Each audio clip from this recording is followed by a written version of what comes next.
Saoul, il est l'image des deux dernières. Parce que qui régnait sur la maison d'Israël? C'était les juges de Samuel. C'est Samuel qui régnait sur la maison d'Israël. Shalom et bien-aimé dans le Seigneur. Shalom. Or, Samuel, c'était l'homme que Dieu écoutait. Il était un grand juge. Il était un grand prophète. Il était un grand homme. Nous savons tous comment est-ce que Samuel était né. Comment sa maman Anne faisait la prière pour que Dieu puisse lui accorder, parce que sa maman était stérile. Or, lorsqu'on parle de stérile dans la parole de Dieu,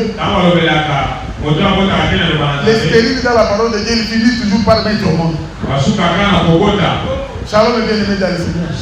Il est seulement question d'attendre le temps de Dieu. Sarah était stérile, il attendait le temps de Dieu. Jusqu'à 90 ans. Il ne faut pas dire que non, c'est impossible. Les médecins ont dit non. Ici, nous avons les médecins des médecins. Son nom, c'est Jésus-Christ. Voilà pourquoi le peuple a dit à Samuel, nous avons besoin que tu nous fasses un roi comme nous le voyons dans d'autres nations. Je ne sais pas si quelqu'un m'a bien suivi. Comme nous le voyons dans d'autres nations. Ce sont des choses que Dieu n'accepte pas. C'est des choses que Dieu n'agrée pas. Un enfant de Dieu ne peut pas se comparer à un païen. Nous sommes un peuple mis à part. Nous sommes un peuple situé sur la montagne. Nous n'avons pas à nous comparer avec les païens. Un enfant de Dieu marche selon la parole de Dieu. Un enfant de Dieu est à l'écoute de la parole de Dieu. L'alliance que Dieu a faite avec nous, c'est la parole. En dehors de la parole, il n'y a pas d'alliance entre nous et Dieu. Et la parole en question, c'est ce que nous appelons Jésus-Christ. C'est Jésus qui est l'alliance entre nous et Dieu. Mais le peuple d'Israël ont dit au juge Samuel, nous avons besoin d'avoir maintenant un roi sur nous. Il était déçu. Parce qu'il savait que la chose là ne venait pas de Dieu. Il a prié à l'Éternel. Et Dieu a dit à Samuel, accepte ce que le peuple te demande. Ce n'est pas toi qui les ont rejetés. C'est moi qui les ont rejetés. Est-ce que vous comprenez très bien? C'est que le peuple a réclamé quelque chose. Et Dieu a accepté. C'est ça Saoul. C'est que Saoul est sorti. C'était selon la réclamation des hommes. Mais Dieu l'a agréé. C'est que Dieu a apposé sa signature. Il est l'image de ces deux tablettes. Les deux dernières tables qui étaient montées. Faites par les hommes. Mais que Dieu a agréé. Parce que Dieu avait agréé Saoul.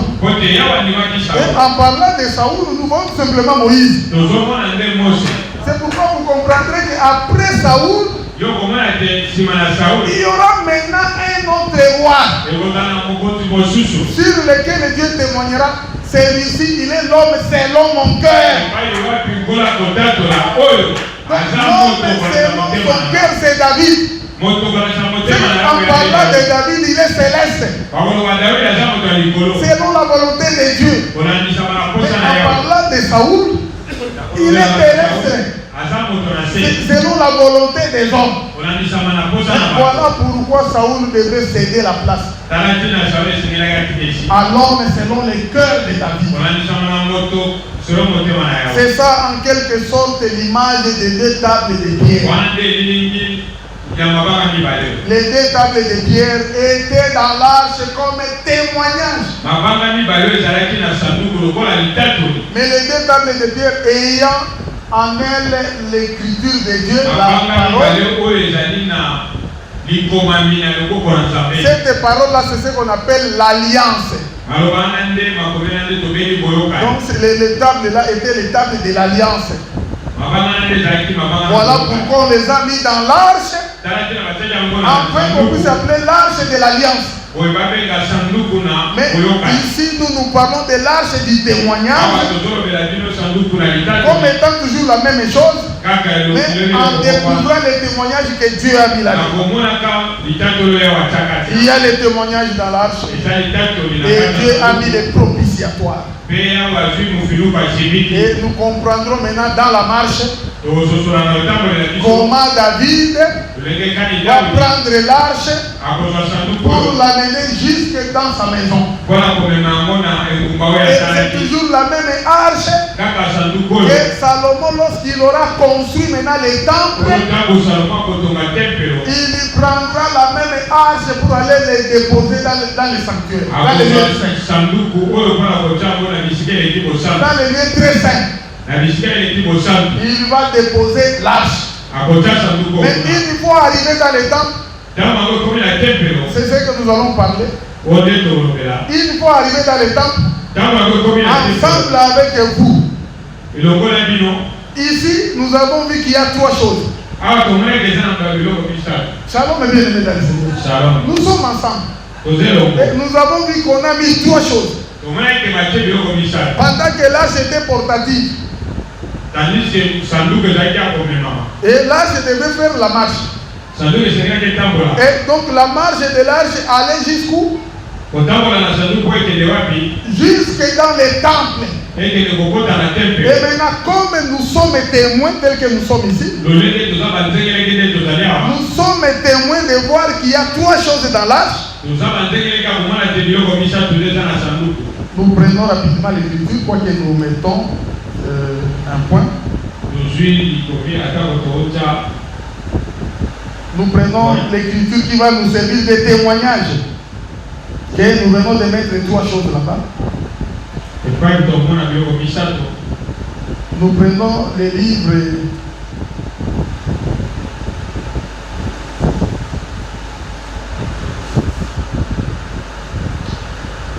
Les livres des Hébreux.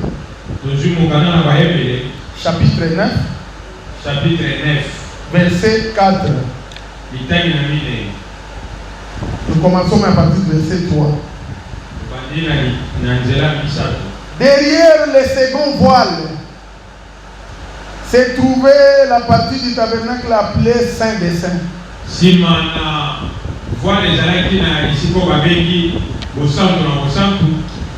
Renfermant l'autel d'or pour les parfums et l'arche de l'alliance entièrement recouverte d'or. Il y avait dans l'arche un vase d'or contenant la manne, la verge d'Aaron qui avait fleuri et les tables de l'alliance. Nous acclamons pour la parole de Dieu. C'est là que nous allons nous mettre debout pour passer maintenant à la prière. Nous nous mettons debout pour la prière. Nous allons demander au chantre de nous balancer un cantique.